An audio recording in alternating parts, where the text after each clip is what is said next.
Ismail, I want you to join. 100% immunity ఇచ్చినట్టు కాదా అంటూ ఒక కీలకమైన వ్యాఖ్య చేయటాన్ని ఏ విధంగా చూడాలి? ఈ కేసులో సిబిఐకి అప్పగించాలని కోరామని కూడా ఆంధ్రప్రదేశ్ ప్రభుత్వం చెప్పిన నేపథ్యంలో, సుప్రీం దృష్టికి తీసుకెళ్లిన నేపథ్యంలో ఆ వ్యాఖ్య చేసినట్టు చూస్తున్నాం. What is your take on it? Supreme court ఒక ప్రధానమైనటువంటి కేసుకు సంబంధించి ప్రధానంగా 3 అంశాలను చెప్పింది. ఒకటి, 100% ఇమ్యూనిటీ ఎట్లా ఇస్తారు, గత ప్రభుత్వం చేసినటువంటి నిర్ణయాల మీద సమీక్ష చేయాల్సినటువంటి అవసరం లేదా, గతంలో తప్పుడు నిర్ణయాలు తీసుకుంటే వాటిని సమీక్షించొద్దా, ఆ తప్పులకు సంబంధించినటువంటి విచారణ జరగకూడదా అనేటువంటిది ఒక స్ట్రేట్ క్వశ్చన్ అడిగింది సుప్రీంకోర్టు. దాంతో పాటుగా ఏదైతే ఈ సిట్కి సంబంధించి ఒకవేళ ఇందులో విచారణ జరపాల్సి వస్తే మేము ఎన్ఫోర్స్మెంట్ డైరెక్టరేట్కి, సిబిఐకి కూడా ఈ కేసులను అప్పగించడానికి సిద్ధంగా ఉన్నామని రాష్ట్ర ప్రభుత్వం చాలా స్పష్టంగా చెప్పింది. అంటే ఈ కేసులో మేము కేవలం సిట్ మాత్రమే విచారణ కాదు, అవసరమైతే సిబిఐ అప్పగిస్తాము, మా కేవలం ఒక ఏజెన్సీ మాత్రమే విచారించాలనేది లేదు అనేటువంటి ఈ అంశాన్ని మీరు ఎందుకు పరిగణలోకి తీసుకోలేదు? హైకోర్టు ఎందుకు ఈ రాష్ట్ర ప్రభుత్వం చేసినటువంటి ఈ అప్పీల్ని కావచ్చు, లేకుంటే ఇచ్చినటువంటి అఫిడవిట్లో ఇచ్చినటువంటి స్టేట్మెంట్ను ఎందుకు హైకోర్టు కన్సిడరేషన్లోకి తీసుకోలేదు? వాళ్ళు చాలా ఇంపార్షియల్గా ఉన్నారు, ఎటువంటి పక్షపాతం లేకుండా అవసరమైతే ఎన్ఫోర్స్మెంట్ డైరెక్టరేటు, సిబిఐ ఎవరైనా విచారించవచ్చని ఇంత స్పష్టంగా రాష్ట్ర ప్రభుత్వం చెప్తున్నప్పుడు వాళ్ళ స్టేట్మెంట్ని మీరు ఎందుకు కన్సిడరేషన్లోకి తీసుకోలేదు అనేటువంటిది కూడా ఈరోజు సుప్రీంకోర్టు క్వశ్చన్ చేసింది.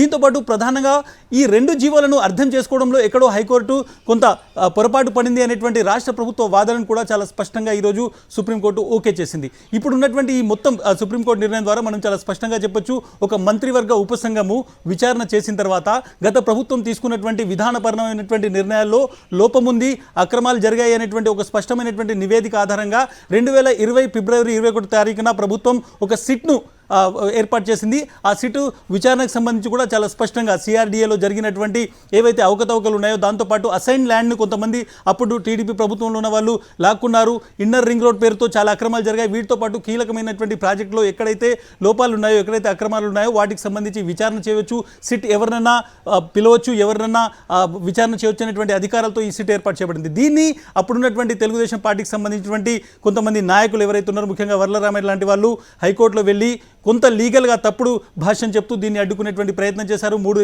సంవత్సరాల పాటు సిట్ విచారణ ఆగింది. ఈరోజు సుప్రీంకోర్టు ఇచ్చినటువంటి ఆర్డర్తో ఈ సిట్ విచారణ ప్రారంభం కాబోతుంది.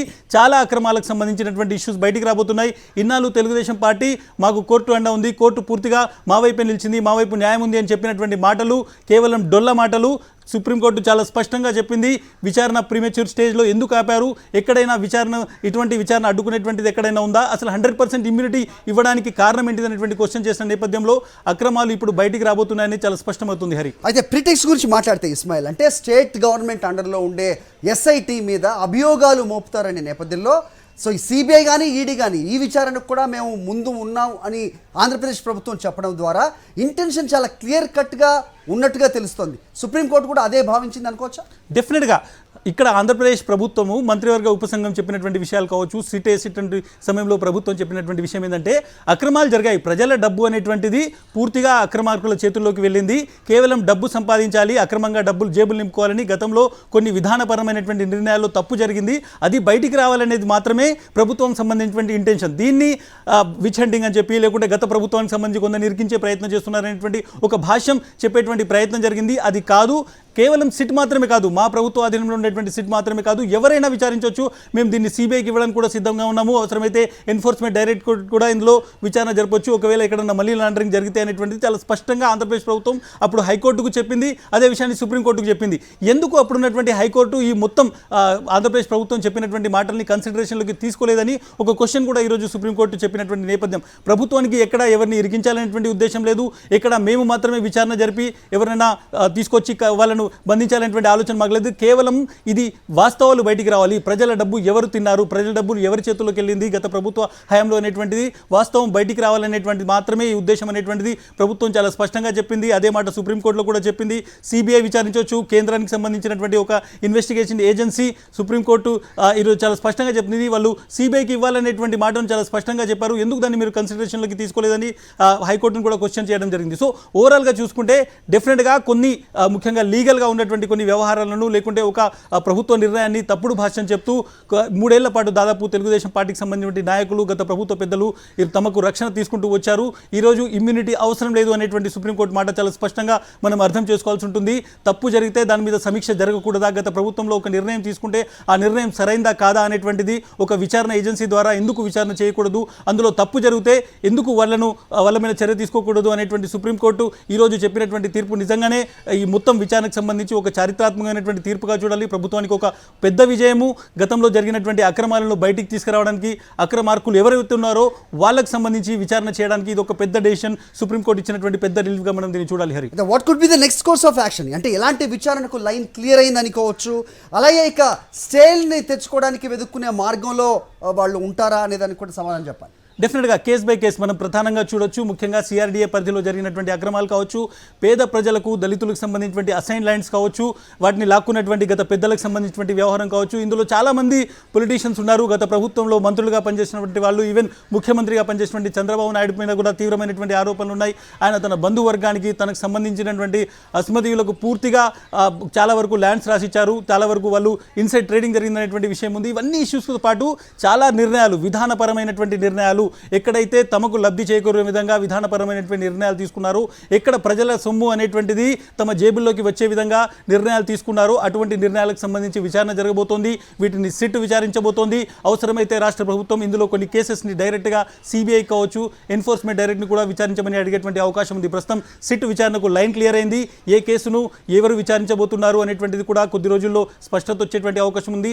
ఎక్కడెక్కడైతే ఇర్రెగ్యులారిటీస్ ఉన్నాయో అందులో సిబిఐ డైరెక్ట్గా ఇన్వాల్వ్ కావచ్చు. రాష్ట్ర ప్రభుత్వం అడిగితే ఎన్ఫోర్స్మెంట్ డైరెక్టర్ అయితే ఇంకా ఎక్కడైనా మనీ లాండరింగ్ జరిగింది అనేటువంటిది తమ దృష్టికి వచ్చినా వాళ్ళు డైరెక్ట్గా ఈ కేసును తమ చేతిలోకి తీసుకునేటువంటి అవకాశం ఉంది. ఈవెన్ రాష్ట్ర ప్రభుత్వం కోరకపోయినా ఎక్కడైనా మనీ లాండరింగ్ జరిగింది అనేటువంటి స్పష్టమైనటువంటి ఆధారం బయటకు వస్తే, అనుమానం ఉంటే డెఫినెట్గా అక్కడ ఎన్ఫోర్స్మెంట్ డైరెక్టర్ అనేటువంటిది వచ్చి విచారణ చేసేటువంటి అవకాశం ఉంది. కాబట్టి సిట్ విచారణ క్లైన్ క్లియర్ అనేటువంటి నేపథ్యంలో సిట్ అనేటువంటిది ఎప్పుడు యాక్టివేట్ కాబోతుంది, రాష్ట్ర ప్రభుత్వం ఎటువంటి నిర్ణయం తీసుకుంటుంది అనేటువంటిది ఈ రోజు సాయంత్రం రేపటికల్లా తెలిసేటువంటి అవకాశం ఉంది. అయితే అమరావతి భూ కుంభకోణంతో మొదలై అంటే చాలా కీలకమైన ప్రాజెక్టుల్లో విధానాల మీద కూడా ఈ సమీక్ష జరిపే అవకాశం ఉంటుందంటారు. బట్ డెఫినెట్గా, ఎందుకంటే ఇది ప్రజలకు సంబంధించినటువంటి డబ్బుకు సంబంధించినటువంటి వ్యవహారం. ఏదైనా కానీ ఒక ప్రభుత్వం అనేటువంటిది ఒక కస్టోడియన్గా ఉండాలి. ప్రజల డబ్బును వాళ్ళు ఒక పెద్దగా కస్టోడియన్గా ఉంటూ, ఒక ట్రస్టీగా ఉంటూ ప్రజల డబ్బును వాళ్ళు నిర్ణయాలు తీసుకోవాలి. అది కాకుండా సిఆర్డీఏలో ముఖ్యంగా ల్యాండ్స్కి సంబంధించి కావచ్చు, అదేవిధంగా ఆ తర్వాత పేద ప్రజలకు సంబంధించినటువంటి అసైన్ ల్యాండ్లను ఇక్కడ మీకు ల్యాండ్స్ పోతాయని వాళ్ళను బెదిరించి, భయపెట్టి, కొంత డబ్బు ఇచ్చి తమ చేతుల్లోకి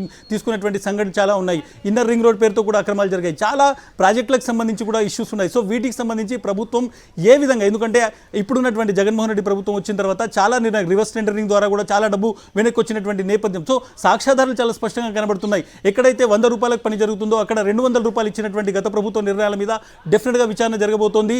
క్విట్ ప్రోకో ఏ కేసులో జరిగింది, ఎక్కడ ఇన్సైడ్ ట్రేడింగ్ జరిగింది అనేటువంటి దాని మీద సిట్ ఒక నోడల్ ఏజెన్సీగా, అంటే ఒక సింగిల్ పాయింట్ ఏజెన్సీగా విచారణ చేసేటువంటి అవకాశము, అధికారము దానికి ఈ జీవో ద్వారా వచ్చింది. ఏదైతే సిట్ ఏర్పాటులోనే అది చాలా స్పష్టంగా రాయబడి ఉంది. 10 మంది ఆఫీసర్ల మీద ఇచ్చారు. రఘురామ్ రెడ్డి ఆధ్వర్యంలో ఈ మొత్తం సిట్ ఉంటుందనేటువంటిది కూడా జీవోలో చాలా స్పష్టంగా ఉంది. ఎనీ పర్సన్, గత ప్రభుత్వానికి సంబంధించినటువంటి ఏ పర్సన్ అయినా వాళ్ళు సమన్ చేయొచ్చు, విచారించవచ్చు. ప్రభుత్వానికి సంబంధించినటువంటి అన్ని విభాగాలు వాళ్ళు కోఆర్డినేట్ చేస్తాయి. సిఆర్పిసి ప్రకారం పూర్తిగా ఇన్వెస్టిగేషన్ జరగబోతుంది. కాబట్టి దానికి ఉన్నటువంటి అధికారులు, పరిమితులు, పరిధుల నేపథ్యంలో విచారణ జరగబోతుంది. అవసరమైతే సెంట్రల్ ఇన్వెస్టిగేషన్ ఏజెన్సీస్ ఏవైతే ఉన్నాయో, సిబిఐ కావచ్చు, ఈడీ కావచ్చు, కూడా ఇందులో ఇన్వాల్వ్ కావచ్చు. వాళ్ళు కూడా సైమల్టేనియస్గా విచారణ చేసేటువంటి అవకాశం ఉంటుంది. హరి, రైట్, దర్యాప్తు విస్తృతంగా ఉండబోతోంది అనేది మాత్రం ఖచ్చితంగా తెలుస్తుంది. మరోవైపు మన కరెస్పాండెంట్ సతీష్ విజయవాడ నుంచి, గుంటూరు నుంచి అశోక్ కూడా జాయిన్ అవుతున్నారు. Ismail, I request you to be there. And Satish, చెప్పండి, ఏ రకమైన విజయంగా భావించవచ్చు? ఖచ్చితంగా ఇది ఆంధ్రప్రదేశ్ ప్రభుత్వానికి భారీ విజయం అని చెప్తున్నారు. సో ఎలాంటి తీర్పుని ఏ రకంగా చూస్తోంది ప్రభుత్వం? What is the input?